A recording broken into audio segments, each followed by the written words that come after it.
Okay, I'm gonna be reviewing Steven Soderbergh's new movie, Black Bag. This is his 37th film, which is incredible just how prolific this guy has been. I haven't really seen, just for context, any of his past several movies. In fact, the only Soderbergh movies I've really seen are the Oceans movies. But obviously, he's been a very acclaimed director for quite a while. He's been making movies for a few decades now. As far as I can tell, Soderbergh seems pretty defined by the fact that he doesn't kind of hold himself strictly to a specific style or a specific genre, as compared to a lot of the other acclaimed filmmakers of the past few decades, like, I don't know, Wes Anderson or Tarantino, who are very, very exact. Like, you can tell when you're watching one of their films, whereas Soderbergh is more of like a chameleon filmmaker who is very good at adapting to whatever story he's trying to tell. In the case of Black Bag, he is telling a spy thriller story centered around a couple who are both secret agents, and the husband, Michael Fassbender, is investigating his wife along with a couple of their colleagues to see if one of them is like the traitor or if one of them is leaking information to someone. The specifics aren't really that important. What is important is the central relationship and the fact that the other supporting members of the cast are also playing spies that are in relationships with other spies, which is a through line throughout the entire film. The film handles extramarital affairs and treasonous acts with the same amount of emotional weight. And it's very much about how the professional and personal parts of these people's lives converge, and they're kind of left with this morally gray area where they want to protect the people that they love, but they also want to remain loyal to the organization that they're in. Fassbender and Blanchett are doing just really, really great work here. Fassbender is doing something very similar to what he was doing a couple of years ago in David Fincher's The Killer, and just playing this very like meticulous, cold, emotionless, analytical character who is kind of thrust into a situation where he has to make tough decisions. The film relies a lot on these close-ups of him and him being able to convey what he needs to convey with like minimal change in his expression, and he handles that nuance really, really well. Meanwhile, Cate Blanchett is just awesome. I don't really have anything specific to say about her. She's just really, really good in this movie.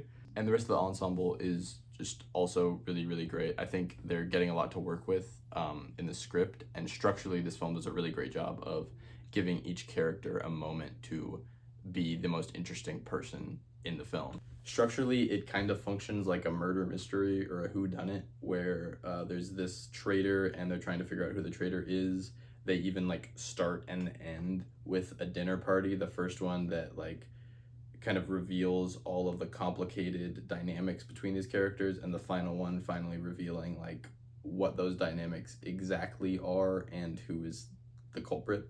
And every dynamic here is really, really compelling, again, because they're connecting like that professional and that personal and just how intermingled all of that is. The dialogue is smart and quick and does a good job of characterizing the characters and delivering exposition without necessarily feeling heavy-handed or obvious. And the pace is great. It's just a tight 90 minutes. It gets in, it gets out. It's really, really fun and entertaining throughout, and it's incredibly stylish visually. The cinematography is great. The lighting is like exquisite in this movie. Every single light source has like this halo effect around it that just looks absolutely gorgeous, and I thought would kind of make the frames look very messy or cluttered, especially in the dinner scenes where there's a lot of different light sources going on in the room. But it actually just looks really, really incredible. Each shot feels very meticulously planned and crafted, as well as each scene. I think Soderbergh is just really in control of his craft here. Every single scene feels like it's building towards a specific confrontation.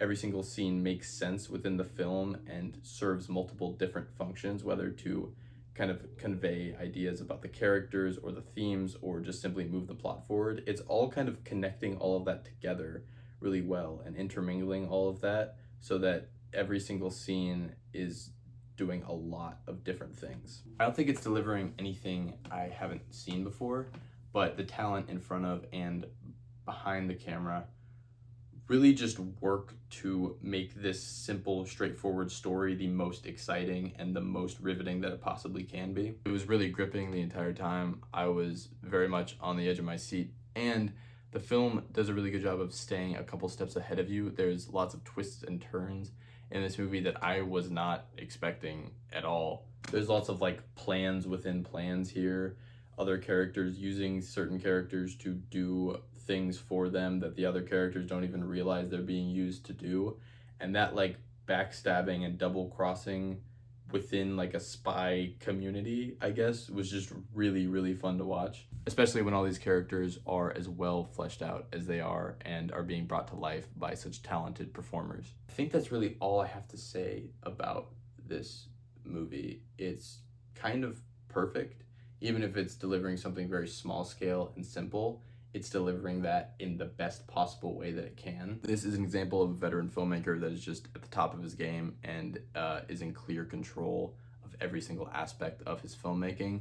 And I genuinely think this might be my favorite movie of the year so far, although it has been a somewhat weak year for movies. But yeah, I think that's all I have to say. I'm gonna give Black Bag a 4 out of 5.